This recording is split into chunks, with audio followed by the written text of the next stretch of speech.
Bienvenidos al video número 18 de Libros Históricos 2 y bueno, seguimos con la vida de Eliseo y vamos a llegar ahora al capítulo 5 de Segundo de Reyes capítulo 5. Particularmente pues vamos a ver aquí la historia de Naamán, el sirio.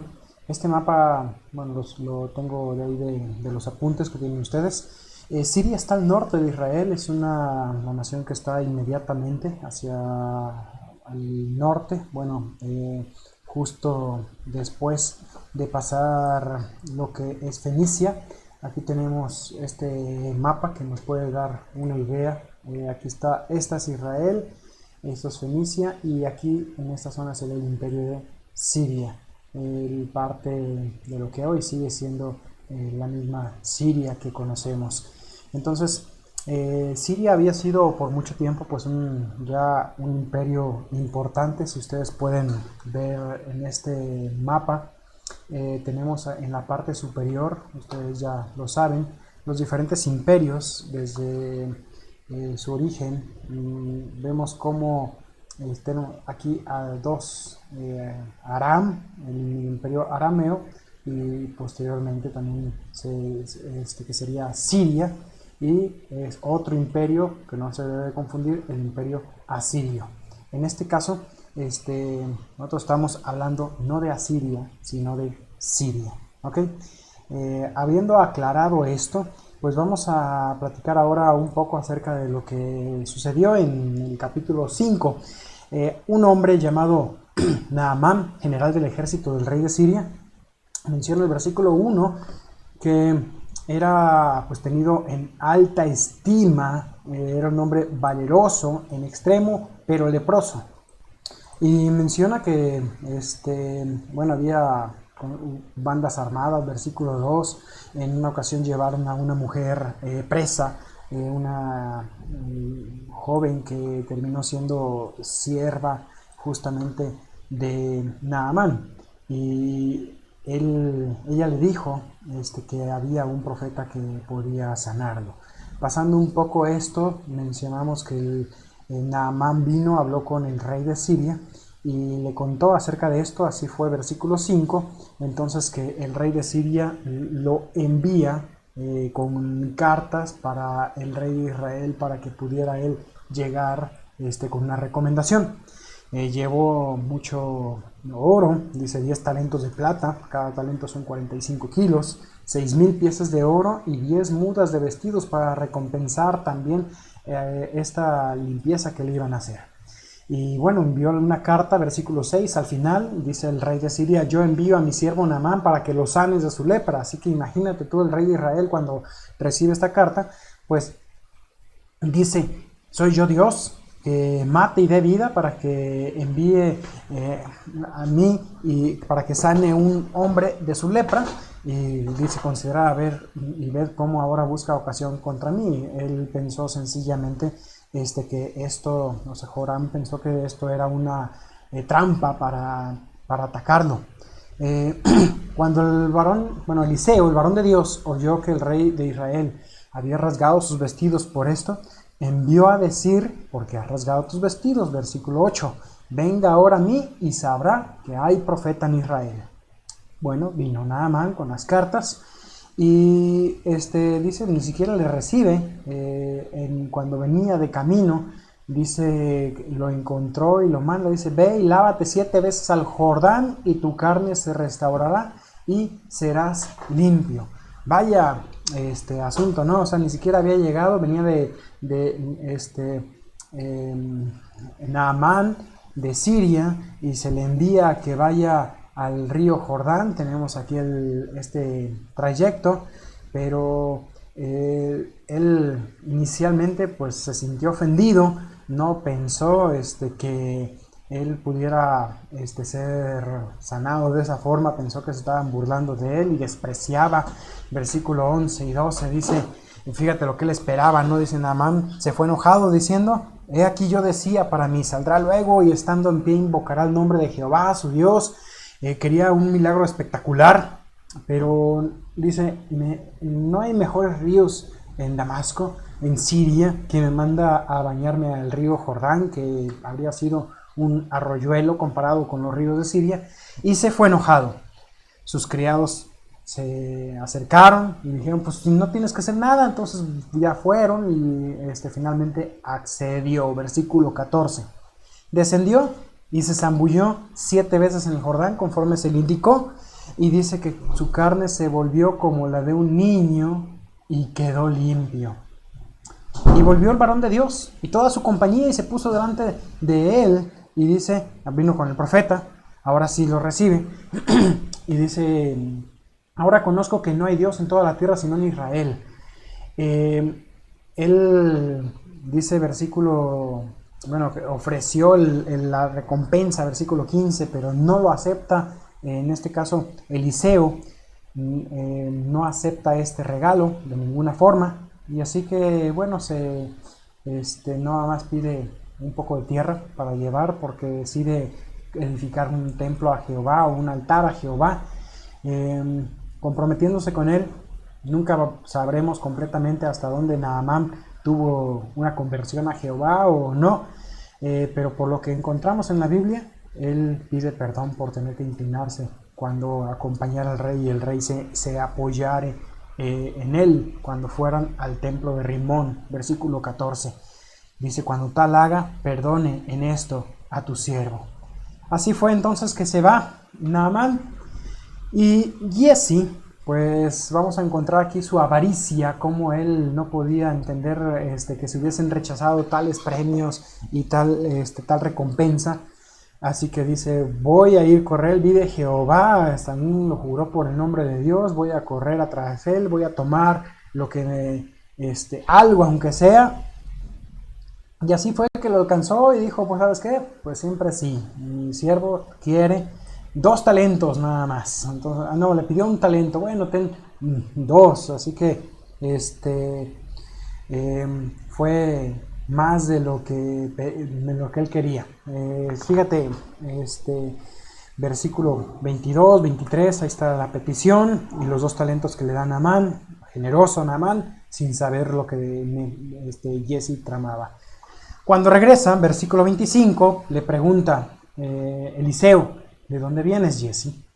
Y él dijo, no, si no he ido a ninguna parte. Mintió descaradamente tratando de engañar al profeta, pero Dios conocía lo que estaba pasando.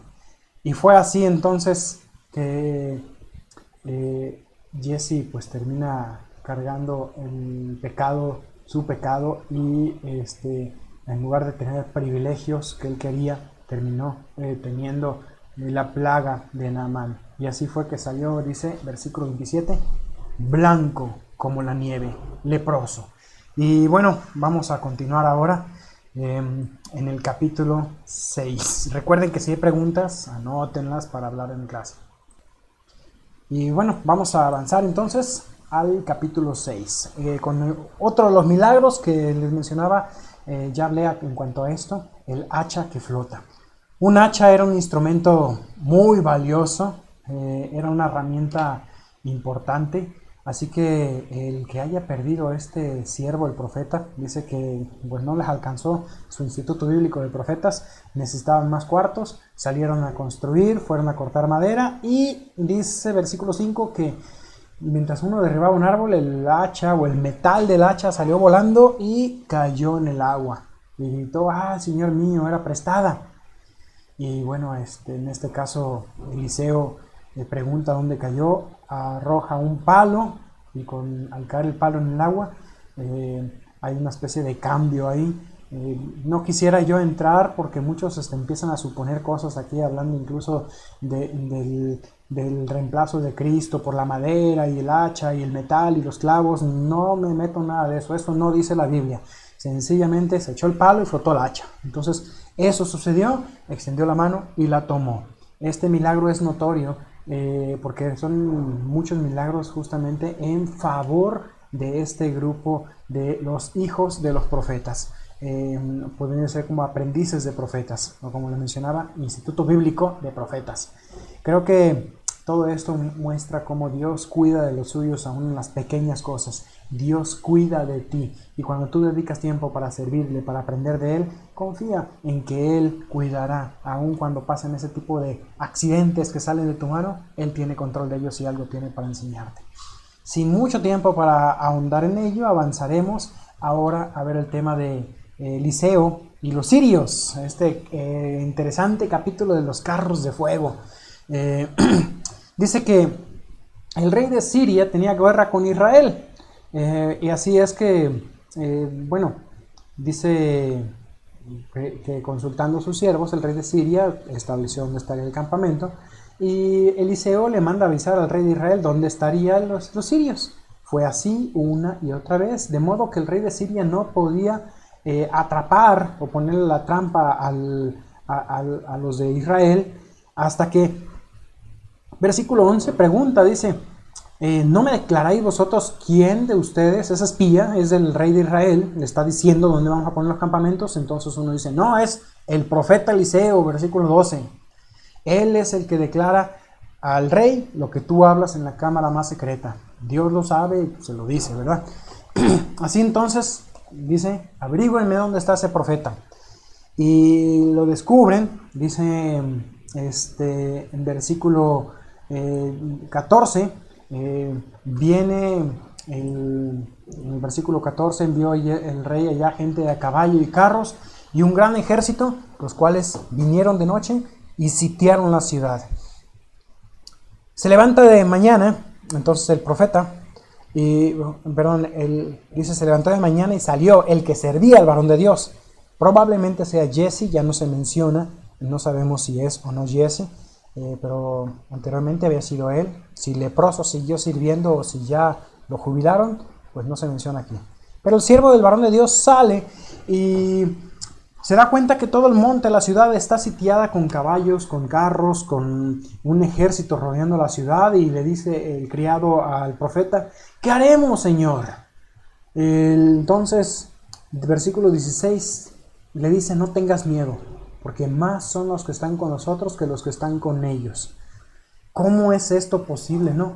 Si él veía la ciudad sin soldados y de pronto se da cuenta que está, en este caso, rodeada la ciudad por el ejército enemigo, por el ejército de Siria. Fíjate, versículo 17, entonces oró Eliseo y dijo, te ruego, oh Jehová, que abras los ojos para que vea. Sigue sin mencionarse el nombre, por eso pienso que no es Jesse. Entonces Jehová abrió los ojos del criado y miró, y he aquí que el monte, ese monte que estaba rodeado, estaba la ciudad arriba, y ahí estaban todos los carros de fuego, ángeles en sus carros de fuego, rodeando la ciudad en posición de defensa. Es decir, si procuraban atacar, pues obviamente serían muertos. No habría que temer. Es interesante pensar en esto, ¿no? El ángel de Jehová acampa alrededor de los que le temen. Y la Biblia enseña claramente que acerca de que hay un reino celestial, un reino invisible con el cual no podemos nosotros tener una relación. Tenemos un cuerpo físico que conecta nuestro ser con ese mundo físico, pero nuestro espíritu nos conecta con Dios, que es espíritu. Pero no podemos ver el mundo espiritual. En 2 de Corintios, capítulo 4, versículo 18, dice que no mirando las cosas que no se ven, las cosas que se ven, sino las que no se ven. Pues las cosas que se ven son temporales, pero las que no se ven son eternas. Habla aquí acerca de ese reino invisible, eterno. Y también en Efesios 6:12 lo menciona, porque no tenemos lucha contra carne y sangre, sino contra potestades, contra los gobernadores de las tinieblas de este siglo, contra huestes espirituales de maldad en las regiones celestes. La Biblia enseña acerca de que Satanás es el príncipe de la potestad del aire. No podemos ver a los demonios, no podemos ver a los ángeles. Y estos ángeles, pues en esta ocasión vemos que tienen esos carros defendiendo a Eliseo, dejando ahí las cosas. Dice que en versículo 18, Eliseo, viendo que los pobres sirios estaban perdidos, pues oró. Y oró, podría pensar por ellos, para salvarlos, porque dice, te ruego que los hieras con ceguera. y los hirió con ceguera, conforme a la petición de Eliseo. El concepto de ceguera ahí, probablemente algunos lo entienden como no necesariamente que no podían ver, sino más bien con un estado de confusión, estaban confusos. De modo que desciende Eliseo y les dice, no es este el camino ni es esta la ciudad, y los guió a Samaria. Ya estaban todos confundidos, entonces él los llevó hasta Samaria. El ejército de Sirio cegado, vamos a ver este mapa, habían sitiado aquí en esta ciudad en Dotán a Eliseo, y los llevó hasta Samaria para entregarlos al rey de Israel. Llegan ahí a Samaria, versículo 20, y dice Eliseo, Jehová, abre los ojos de estos. Fíjate que en ese momento se encontraban, dice, en medio de Samaria, probablemente ahí en medio de la plaza de la ciudad de Samaria, habrían estado ya rodeados del ejército, un ejército menor, sencillamente el que vino a Dotán habría sido no un ejército grande, sino más bien como un comando, mientras que en Samaria estaría el ejército de Israel. Y dijo el rey, pregunta aquí, le dice a Eliseo, ¿los mataré, padre mío? Y él respondió, no los mates. ¿Matarías tú a los que tomaste cautivos con tu espada y con arco? Pon delante de ellos pan y agua para que coman y beban y vuelvan a sus señores. Esto pues implicaba también el comer con ellos un pacto de paz, el hecho de que buscaría el rey de Samaria paz con ellos. Sería Joram, el rey de Samaria. Un rey que sabemos, bueno, fue malo a pesar de todo las oportunidades que tuvo. Versículo 23, así comieron, bebieron y volvieron a su señor, y nunca más vinieron bandas armadas de Siria a la tierra de Israel. Por temor, no lo sabemos, por lo que sucedió aquí, por algún pacto de paz, pienso que habrían tenido verdaderamente temor a lo que les había ocurrido. Y bueno, ahora tenemos, viene el rey, ya no las bandas armadas, no comandos, sino viene el mismo rey Ben-Hadad a sitiar Samaria, versículos 24 en adelante. Pasamos a la siguiente imagen. La sequía en Samaria. Denme un segundo que corrijo ese error. Ahí está, era sequía. Bueno, se parece, pero no es igual. La letra, ¿verdad? Bien, llegamos al versículo 24. Dice que Ben-Hadad sitia Samaria. Y nos encontramos con una escena fea, pero que había sido profetizada, que sucedería con el pueblo de Israel si ellos desobedecían a Dios. En el apunte tienes estos pasajes de Levítico 26-29, por ejemplo dice, comeréis la carne de vuestros hijos y la carne de vuestras hijas. En Deuteronomio 28 también, como maldición por la desobediencia, dice, comerás el fruto de tu vientre, la carne de tus hijos y tus hijas que Jehová tu Dios te dio.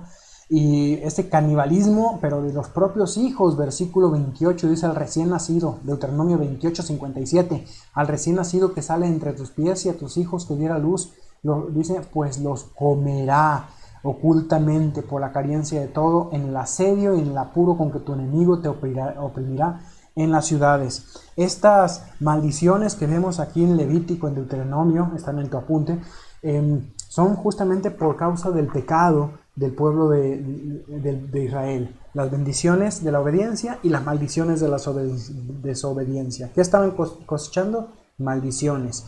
En un paralelo podríamos ver estos precios exorbitantes, dice de alguna manera la cabeza de un asno, que era la parte menos nutritiva, y además un asno, un animal inmundo, costaría 80 piezas de plata, valuadas según el apunte en alrededor de $272, depende de la pieza de plata, el peso y el costo del dólar actual. Y aún el estiércol de palomas era usado para quemar, costaría 5 piezas de plata. Fíjate que ellos ante todo esto no reconocieron que la causa de todo su dolor era su propio pecado. Al contrario, Joram, ese arrepentimiento que mostró Joram en este pasaje habría sido solo superficial, porque finalmente él culpó a Eliseo por lo que estaba pasando, por estas mujeres y que se estaban queriendo comer a sus hijos.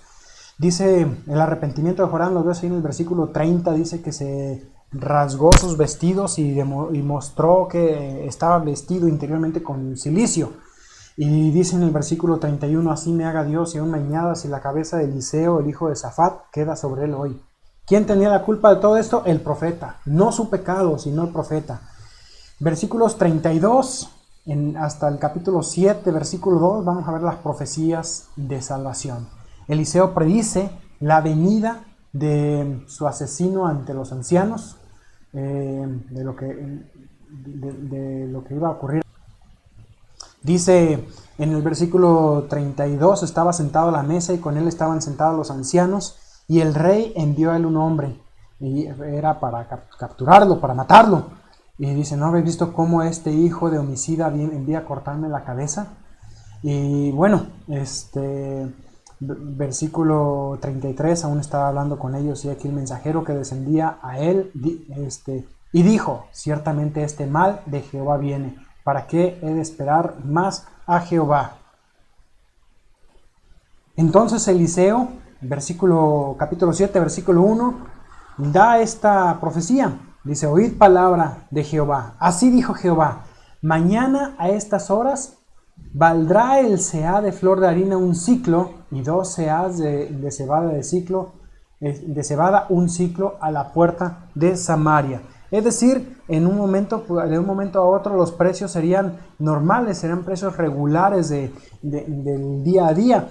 ¿Y cómo podría ser que de un día a otro bajara el precio tanto? Normalmente en una crisis, cuando estamos, por ejemplo, ahora en una contingencia, toma tiempo para que los precios se vayan regularizando, las cosas que subieron de precio bajen, las que están altas suban, como la gasolina. Toma tiempo, no ocurre de un día a otro. ¿Cómo podría ser? Dice el versículo 2, un príncipe sobre cuyo brazo el rey se apoyaba respondió al varón de Dios y dijo, si Jehová hiciese ahora ventanas en el cielo, ¿sería esto así? O sea, dudando, ni siquiera aunque Dios abriera los cielos, ocurriría esto. Y entonces el profeta dice, he aquí tú lo verás con tus ojos, pero no comerás de ello. ¿Cómo se cumple esto? Bueno, en los siguientes versículos hay una situación interesante que tiene aplicaciones muy buenas sobre la vida cristiana, el evangelismo y demás. Estaban fuera de la ciudad, en la entrada de la puerta, 4 hombres leprosos. Y ellos dicen, ¿para qué nos quedamos aquí a morir? Vámonos a los sirios, si nos matan, pues nos ahorraron sufrimiento, y si no nos matan, pues al menos vamos a tener que comer. ¿Qué podemos perder? Nada. Ganas o ganas, te maten o te den de comer, ganas. Se levantaron para ir al campamento de los sirios, y cuando llegaron al campamento, dice, no había nadie. Versículo 5, pues ¿qué pasó? Pues en la noche Dios había hecho que se escucharan estruendo de carros, de ruidos, un ejército. Se asustaron los sirios pensando que venían los heteos, dice los egipcios, o algunos que habían tomado a sueldo, y salieron corriendo al punto de que dejaron todo allí, los caballos, los asnos, el campamento estaba levantadito pero vacío. Y bueno, como dejaron todo ahí, había comida, todas las provisiones para alimentar al ejército estaban allí. Así que los 4 leprosos llegaron, entraron a una tienda, comieron, bebieron, tomaron plata, oro, vestidos, versículo 8 también, los escondieron y fueron por más, hasta el punto de que entraron en razón y dijeron, no estamos haciendo bien, hoy es día de buena nueva, de buenas noticias, y nosotros callamos. Si esperamos hasta el anochecer, nos alcanzará nuestra maldad. Vamos pues ahora y entremos y demos la nueva a la casa del rey. Aquí está la aplicación clara, ¿no? Hoy es día de buenas nuevas. ¿Qué ha hecho Dios por ti? Te ha salvado. Hoy es día de buenas nuevas. ¿Y tú qué estás haciendo callado? ¿No sería bueno incluso que le pongas pausa al video y le mandes un mensajito a alguien? Predica el evangelio, prepara la tierra. Es tiempo de hablar de Cristo, no calles. es día de buenas nuevas. Y ellos dicen, nosotros estamos callando. Si nos quedamos callados, nos alcanzará nuestra maldad. Cuando compartes el evangelio, no eres más que un pecador, un leproso, que le avisa a los demás dónde hay salud, dónde pueden encontrar el pan de vida. Vinieron, versículo 10, y gritaron a los guardias de la ciudad. Primeramente no creían, así que enviaron a algunos espías para ver lo que había pasado. Ya cuando regresaron y dieron las noticias al rey, dice en el versículo 15, bueno, lo siguieron hasta el Jordán. Regresan, le avisan al rey, versículo 16. Entonces el pueblo salió y saqueó el campamento de los sirios, y fue vendido un seah de flor de harina por un siclo, y 2 seahs de cebada por un siclo, conforme a la palabra de Jehová. Ahora, viendo un poco las medidas, quizás nos ayuda a la versión lenguaje sencillo. Dice, la leo, versículo 16, dice, tal como Dios lo había anunciado, por una moneda de plata se pudieron comprar 3 kilos de harina o 6 kilos de cebada, por una moneda de plata. Se cumplió finalmente la profecía que había dicho Eliseo sobre lo que ocurriría. Y bueno, aquí terminamos básicamente con esto ya el capítulo 18, que finalmente falta que se cumpla lo que pasó con él, porque el versículo 19 dice, en el versículo 19, lo leo, a lo cual el príncipe había respondido al varón de Dios, diciendo, si Jehová hiciese ventanas en el cielo, ¿podría suceder esto? Lo verás, pero no comerás de ello. Sucedió así, porque el pueblo lo atropelló a la entrada y murió. Cuando quizás se dio el anuncio de que el campamento estaba vacío, que vamos al botín, ahí resultó ser atropellado este hombre y murió. Vio, pero no pudo probar nada de lo que se vendería. Y aquí estamos llegando ya al capítulo 7, avanzaremos en breve al capítulo 8. Entonces tenemos aquí la sequía en Samaria, lo que habíamos terminado, esta hambre en Samaria, y vamos a entrar ahora al siguiente punto, que sería la preservación de la tsunamita. ¿Qué pasó con con esta mujer? Capítulo 8, versículos 1 en adelante. Recordamos aquella mujer que había estado, que había hecho vivir Eliseo. Dice los versículos 1 al 3, que son el antecedente de esta historia. La mujer, bueno, recuerdas tú que había vivido, dice aquí en el apunte, dice, esta mujer había vivido en Filistea por 7 años. Cuando ella regresa, tenía derecho a volver a adquirir el terreno de su herencia.